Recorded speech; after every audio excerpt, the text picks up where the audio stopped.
"Get off my property!" That was the first thing she screamed, her voice slicing through the quiet morning like a siren. The crazy part, I wasn't on her property. She was standing on mine.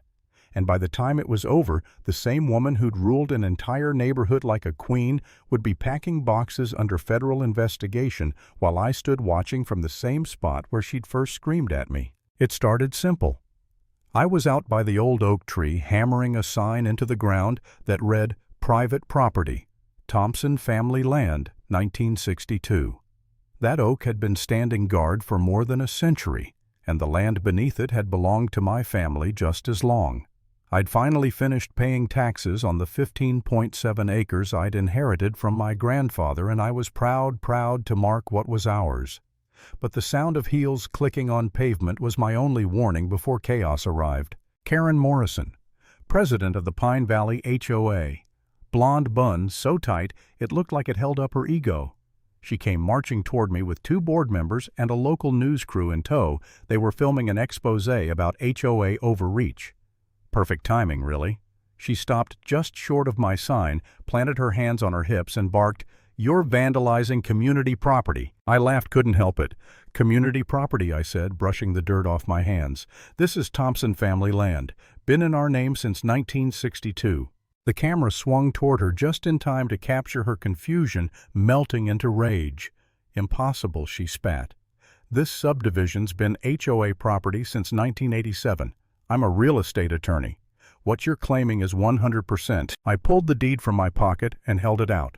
"You might want to read this before you embarrass yourself on live television." She snatched it, scanned the yellowed paper, and for a split second I saw the flicker of doubt behind her eyes. Then the mask snapped back into place.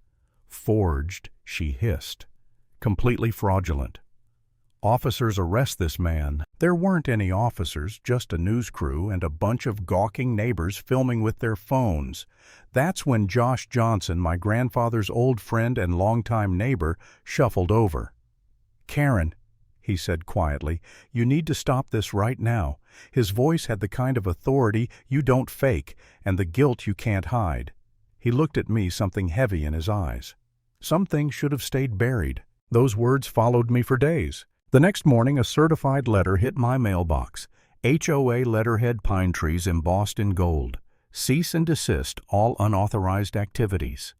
3 pages of threats and fake legalese telling me to stop trespassing on my own property and pay $500 in vandalism fees. Karen had worked fast. Too fast. I called my sister Rebecca. She's a public defender, the sensible one. "Pull the county records for me," I said. There was a long silence on the other end. When she finally spoke, her voice was quiet. "Henry, maybe think twice before pushing this. It's not worth losing everything over." That was the first time I felt that sick, creeping doubt that maybe I was the one who was wrong. Maybe the paperwork was outdated. Maybe my grandfather had misunderstood something. Maybe I was the idiot here.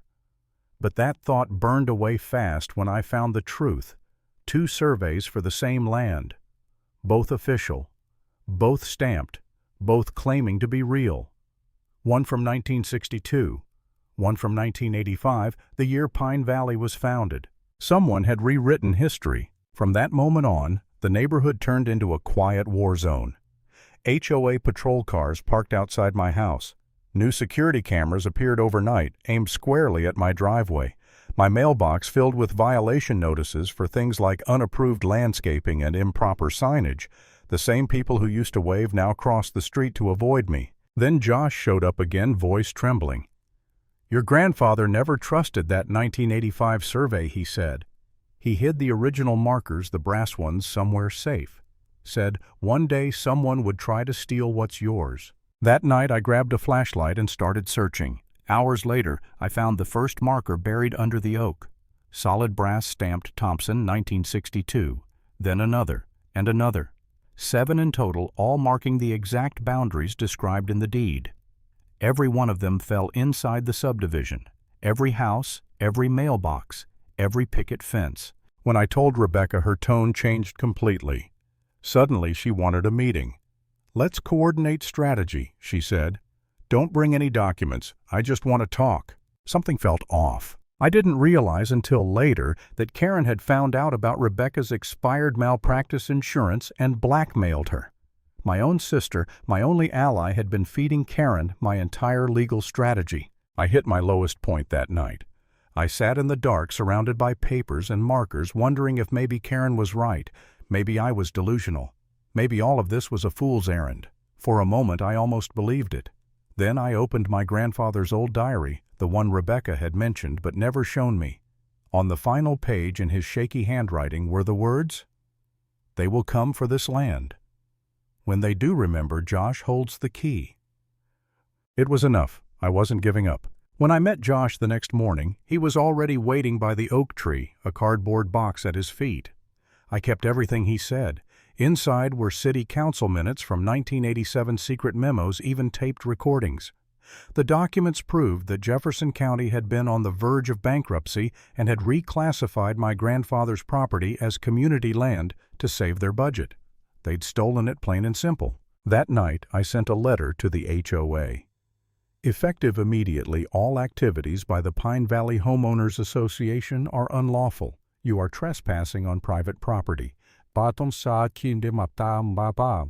hit the neighborhood like a bomb. By morning, 30 residents were screaming on Karen's lawn. By night, I got a call from a new voice. "This is Jennifer Walsh, legal counsel for Pine Valley HOA. Her tone was icy. "Mr. Thompson, we suggest you stop before you destroy yourself." And then Rebecca called crying. She threatened to ruin me, Henry. I gave her everything. Everything. My heart sank. The betrayal was total. Within hours, HOA lawyers were on my doorstep waving official documents showing that my grandfather had supposedly died before finishing his 1962 survey, making all his work invalid. They had fake death certificates, notarized statements, the whole deal. It was terrifyingly professional. But it was also a lie. I remembered being a kid that summer holding the survey stick while my grandfather worked. Josh finally broke down completely. "Your grandfather figured it out in '91, he said. "They forged his death record and took his land. He started hiding proof, waiting for you. That was all I needed. I hired a new lawyer, Maria Santos, a civil rights bulldog who'd taken down corrupt city officials before. When I showed her the box, she looked at me like I'd just handed her a live grenade. "This isn't a property dispute," she said. "This is a federal civil rights violation." Within days, she filed suit against the HOA and the county. The story exploded. Man owns the land HOA was built on. Reporters swarmed the courthouse. Karen arrived with 4 attorneys, still trying to look like she was in control. But for the first time, she looked smaller. At trial, her team argued that the community had lived there too long for any of this to matter. Adverse possession. Decades of use, innocent homeowners. They even brought families with kids to cry in court. But then Josh took the stand. His voice was steady, his guilt finally finding daylight. He told the court exactly how Jefferson County officials had falsified records to seize my grandfather's land down to the meeting where they'd voted to reclassify the property. Santos dropped the memo on the judge's desk, the one signed by the county commissioner himself. Budget crisis requires immediate land acquisition. Thompson property identified as primary asset. The